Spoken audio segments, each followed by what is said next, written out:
Assalamualaikum warahmatullahi wabarakatuh dan salam Malaysia Madani. Jalan ini indah. Inilah hasil karya yang memberi motivasi untuk semua orang yang ingin membacanya. Buku ini ditulis oleh Penerawati Mak Zain dan dahulunya pernah menjalankan tugas perkhidmatan kerajaan sebagai jururawat. Beliau mula berlatih menulis di laman sosial media di Facebook. Nama diberi Muhammad Afiq Akmal bin Muhammad Arif. Saya merupakan anak didik Sekolah Menengah Kebahasaan Agama Johor Bahru. Baca dan bahagia. Membaca melestarikan perpaduan. Atas dasar perpaduan, saya berasa begitu teruja untuk berkongsi resensi buku hasil pena Penerawati Mak Zain ini.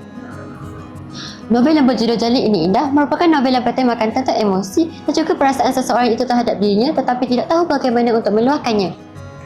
Saya memilih buku ini kerana buku ini sangat berharga bagi saya kerana ia merupakan pemberian daripada cawangan ini sendiri. Saya akan memberitahu sedikit tentang biodata penulis. Penerawati Mak Zain merupakan penulis pemula dan telah bersalin dari perkhidmatan kerajaan sebagai jururawat. Beliau mendapat pendidikan dalam diploma kejurawatan dari Kolej Kejurawatan Kubang Kerian, Kelantan dan sijil perakuan Lembaga Jururawat Malaysia. Beliau bertugas sebagai jururawat selama 26 tahun dengan Kementerian Kesihatan Malaysia. Beliau menceburi bidang penulisan pada tahun 2020 kerana ingin berkongsi pengalaman hidup dengan masyarakat. Beliau sering mengikuti bengkel penulisan secara atas talian di masa muka. Sebagai penulis buku solo pertama, beliau berharap penulisan ini dapat memberi inspirasi kepada diri sendiri dan pembaca budiman. Novel ini sangat menarik dan mempunyai nilai dan juga pengajaran yang boleh kita jadikan iktibar dalam kehidupan seharian. Novel yang diterbitkan oleh The Hamari Project Collection, Hamari Publication pada tahun 2022 ini mempunyai sebanyak 206 halaman dan isi kandungannya sebanyak 30 buah bab. Mari fokuskan minat anda sebentar untuk mengikuti lisensi buku hasil pena Penerawati Mak Zain dan saya akan berkongsi cerita yang bagi saya sangat bermakna untuk semua orang yang ingin membacanya.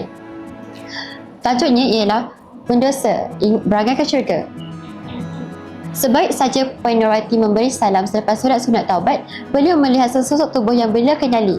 Sesosok tubuh itu ialah temannya sendiri iaitu Shikin, hampir 20 tahun yang tidak bertemu dengannya. Rupa parasnya yang masih jelita dan tidak dimaafkan dengan usianya. Penerawati perhatikan air mata yang mengalir keluar dari muka Shikin. Penerawati menghampirinya dengan memberi sapu tangan dan menanyakan apa yang sedang berlaku kepadanya. Shikin memeluk Penerawati dengan erat sampaikan telekong yang dipakai oleh Penerawati basah lencun dengan air mata Shikin. Shikin menceritakan semua kejadian yang berlaku padanya yang beliau telah melahirkan anak luar nikah. Penerawati menasihatinya supaya tidak mengingati kejadian masa lampau. Shikin menanyakan apakah maksud nifas. Nifas itu adalah darah yang keluar daripada rahim ibu, darah yang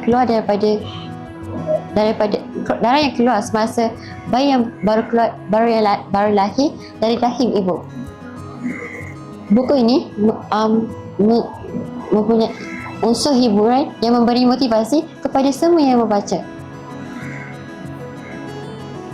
Semasa saya membaca, terdapat beberapa nilai yang saya dapat dalam buku ini.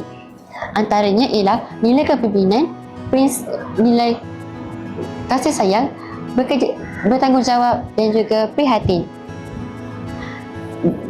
Pengajaran yang saya dapat dalam buku ini ialah kita walaupun tidak dapat membuat sesuatu perkara yang Allah tidak suka, bukan bermakna Allah membenci kita selama-lamanya. Itu bermakna Allah ingin kita berubah dan menjadi orang yang baru pada masa yang datang.